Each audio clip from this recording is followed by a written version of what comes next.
June 27, 2010, 6:47 in the morning.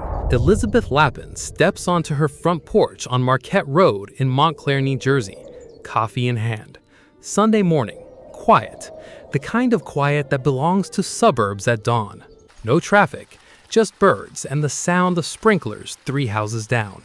She's about to get in her car when she notices something strange. A van, parked where she doesn't recognize it. Then another.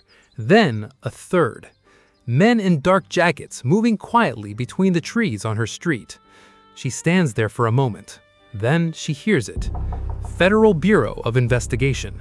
Open the door. From behind her neighbor's beige colonial house, the one with the tulips in the garden and the 2 little girls who sometimes waved from the upstairs window, she hears something she will never forget. Not screaming, not resistance, just silence. Then handcuffs clicking shut. Her neighbors, the couple she had known for years, the family who waved at block parties and bought Girl Scout cookies, were being placed under arrest by the FBI. Their names weren't Richard and Cynthia Murphy. They weren't even American, and the FBI had known exactly who they were for nearly a decade. Here's what most people don't understand about the Cold War. It never stopped. When the Soviet Union collapsed in 1991, most Americans assumed the era of deep-cover spies was over. Russia was now a partner. There were handshakes and summits and talk of cooperation. The James Bond era was finished. Russia's intelligence service had a different plan. Inside a classified program known internally as the SVR's Illegals program, Moscow was training a specific kind of agent, one that had no diplomatic cover, no embassy protection, no safety net. If caught, Russia could simply deny they existed. These agents were called illegals. Not illegal in the common sense, illegal in the intelligence sense. Someone operating inside a foreign country with a completely fabricated identity, no connection to the Russian government that anyone could prove. The training was extensive. Agents spent years learning American culture, not just the language, but the habits, how to order food at a diner without sounding foreign, how to make small talk at a neighborhood barbecue, how to argue about baseball teams you didn't grow up watching. Their instructors were often Russians who had previously lived in the United States. They watched American movies, American television. They studied American newspapers going back decades. Then they were given something else. A name, a birthday, a social security number, an entire life that had never actually been lived, built around the stolen identity of a dead person, usually someone who had died as an infant decades earlier in a country where records were easy to manipulate. Armed with nothing but a forged birth certificate and a memorized backstory called their legend, they were sent in. Their mission wasn't to steal files, it wasn't to photograph military bases or bribe officials. Their mission was something far more patient and far more dangerous. Get close to the people who make decisions. By the early 2000s, the FBI became aware that something was wrong. Not from surveillance footage, not from a tip line, from a source inside Russian intelligence itself, a man named Alexander Poteyev, who held a senior position inside Directorate S, the SVR division that ran the Illegals program. He had been quietly feeding information to American intelligence for years. What Poteyev revealed was staggering. There wasn't one illegal in the United States. There were at least 10, operating simultaneously in different cities, completely unaware of each other's existence. They had been there for years, some for nearly a decade. The FBI codenamed the investigation Operation Ghost Stories, and for the next 10 years, they watched. The first couple were living in Montclair, New Jersey. 2 young daughters, born in the United States, a house they'd bought for $481,000. The woman worked as a financial consultant, vice president at a company in Lower Manhattan. She had a Columbia Business School MBA. The man was a stay-at-home father. Their real names were Vladimir and Lydia Guriev. The second couple were in Cambridge, Massachusetts, just blocks from Harvard University. The man had a master's degree from Harvard's Kennedy School of Government. He ran his own consulting company advising governments and corporations on strategic forecasting. His wife was a successful real estate agent. He had stolen his identity from a Canadian infant who died in 1962 at 2 weeks old. Their real names were Andrei Bezrukov and Elena Vavila. A third couple operated in Yonkers, New York. The woman was a journalist for a Spanish-language newspaper. The man, who called himself Juan Lázaro, had stolen the identity of a toddler who died in Uruguay in 1947 at age 3. A fourth couple were in Arlington, Virginia. They had previously operated in Seattle before relocating. They had 2 children together. And then there were 2 individuals operating alone. One was a young man in Arlington named Mikhail Semenko. The other was a woman named Anna Kushenko, who had married a British citizen named Alex Chapman, obtained the UK passport, kept his last name after their divorce, and was now working as a real estate agent in Manhattan. Anna Chapman. The FBI surveillance files on her would eventually fill hundreds of pages. The FBI didn't arrest any of them. Not yet. What the Bureau understood, the thing that separates a good counterintelligence operation from a great one, is that watching a spy can be more valuable than catching one. Every move these agents made, every contact they established, every dollar that changed hands, added another piece of the map. The FBI put surveillance on their homes, their phones, their cars. Agents were in the restaurants where they met. They were in the parks where they walked. When the Murphys went on vacation and left their house empty, FBI agents went in and searched it carefully without leaving a trace. What they found inside changed everything. There was a box, an ordinary shoebox, sitting on a shelf. Inside, notebooks with handwritten code words, sheets of paper with specific key combinations written out, floppy disks that appeared blank. The disks weren't blank. Inserted into the right machine at the right prompt, they asked for a password. A 27-character password. The FBI analysts stared at the disks for weeks. Then someone found it, written on a piece of paper tucked into the same box. The password. That was the moment everything opened up. Inside the encrypted files was a communication system built in Moscow, a program called steganography software. What it did was extraordinary. Instead of sending encoded messages through radio or dead drops, this system hid information inside ordinary digital photographs, a picture of a sunset, a landscape, a stock image of a building. To any normal eye, it looked like a photograph, but encoded within the pixels of that photograph, invisible to the human eye, invisible to basic scanning, were messages from and to Moscow Center. The Murphys had been using public websites to exchange intelligence with Russia for years. The messages were right there, in plain sight, hidden inside images that anyone could see and no one could read.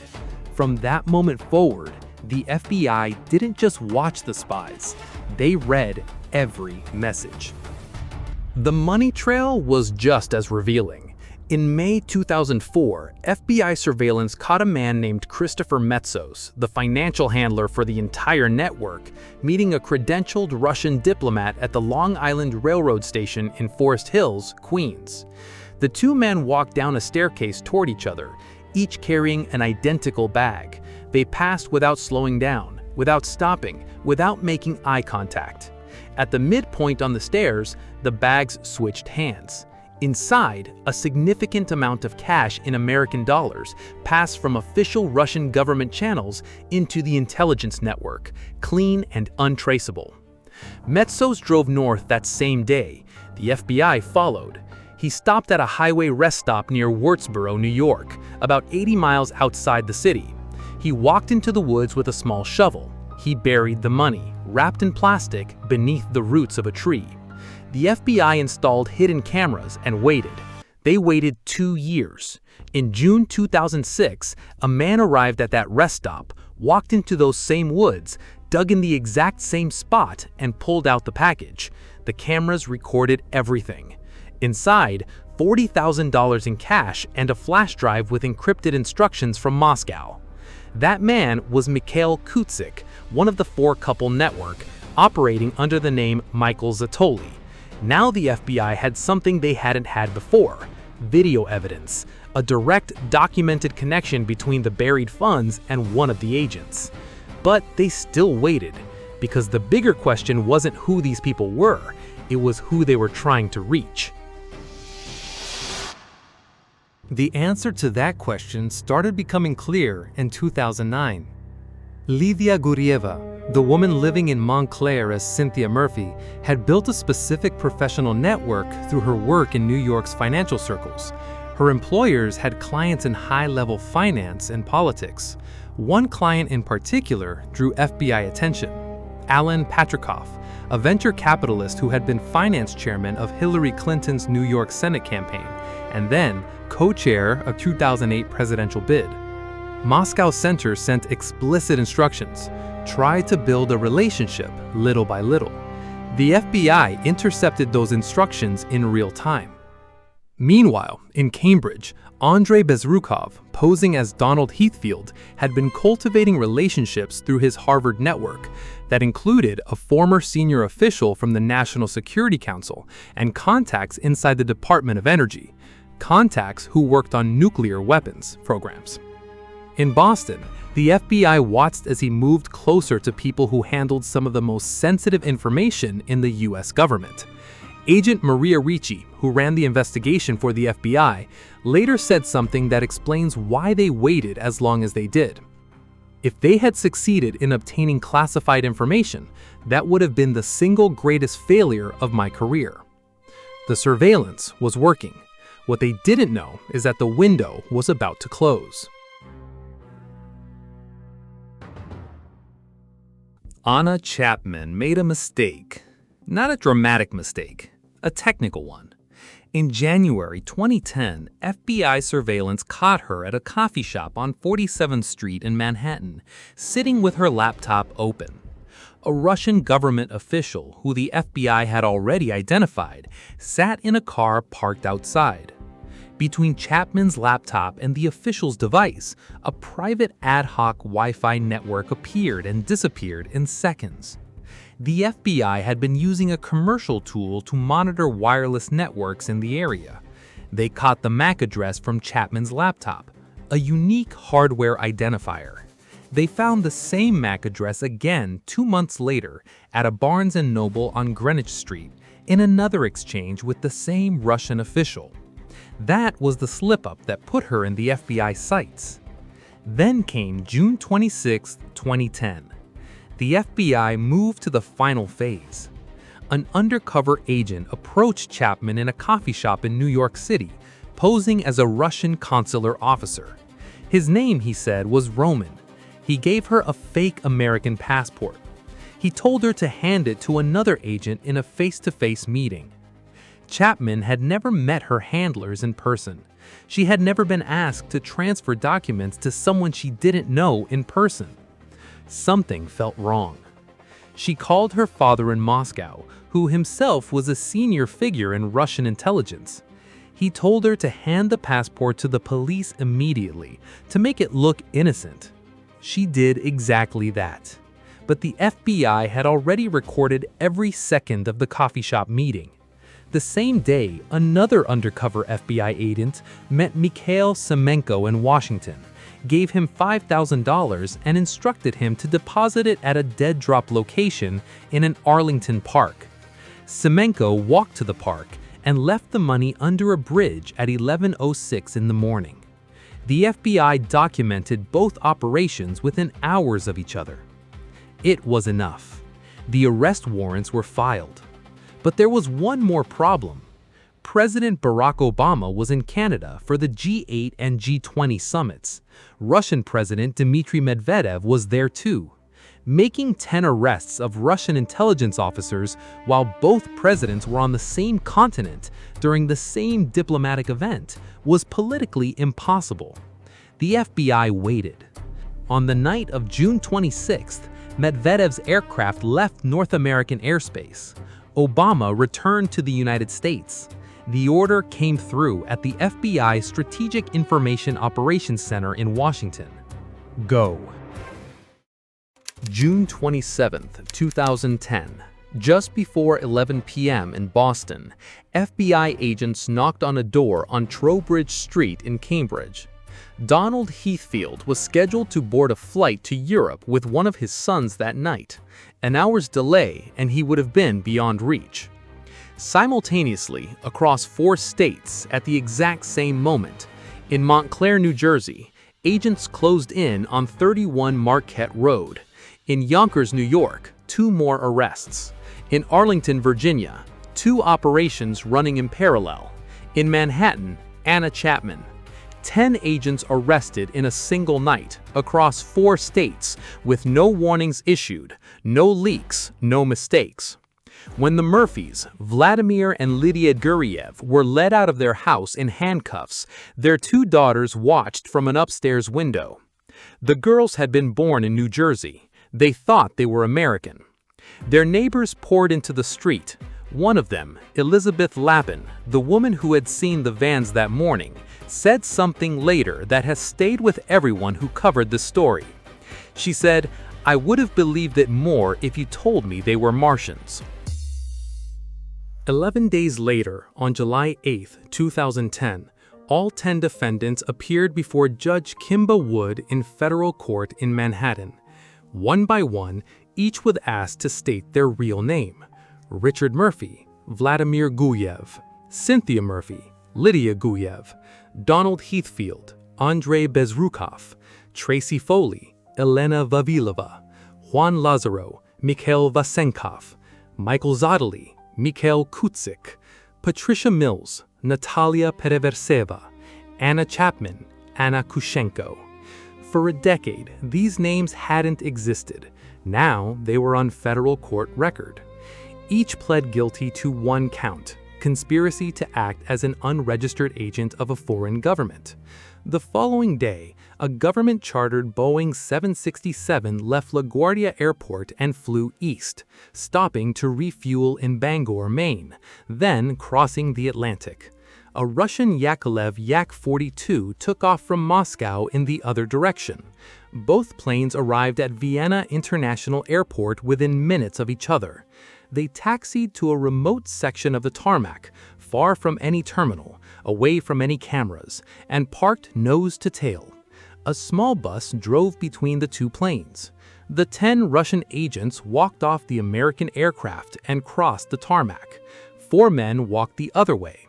Igor Suchiagin, an arms control researcher who had been imprisoned in Russia for 15 years in a facility near the Arctic Circle. Sergei Skripal, a former colonel in Russian military intelligence, convicted of passing secrets to British intelligence and sentenced to 13 years. Alexander Zaporozhky, a former SVR colonel who had served 7 years. And Gennady Vasilenko, a former KGB officer. The bus made 2 runs. Within 90 minutes, both planes departed. It was the largest spy exchange between the United States and Russia since the Cold War. FBI supervisor Alan Kohler flew on the American plane. He said that sitting across from the Russian agents on that flight, finally being able to speak to them directly after 10 years of watching them, was the most surreal experience of his career. He asked one of them, Mikhail Zottely, how long he would have stayed if he hadn't been caught. Zottely thought about it for a moment. "Forever," he said. "We had a good life." Back in Russia, the 10 agents were given a hero's welcome. Anna Chapman became a media celebrity. Magazine covers, television appearances, a seat in the youth wing of Vladimir Putin's ruling party. And Andrei Bezrukov became a professor. He gave interviews. He said he had no regrets. Putin himself said the agents deserved unconditional respect.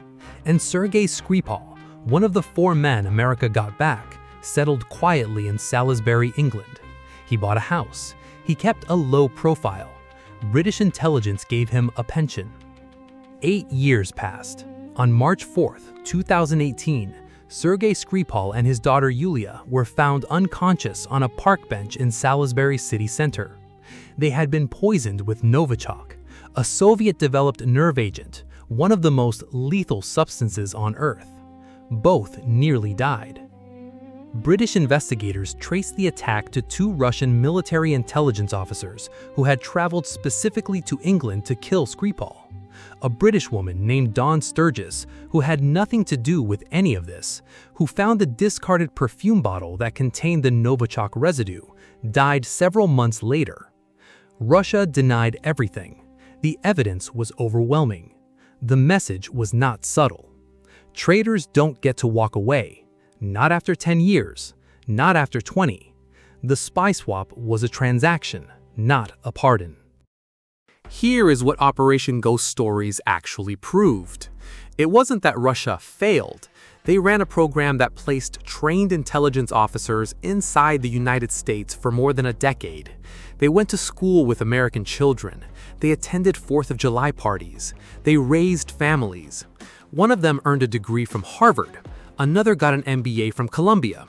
None of this was improvisation.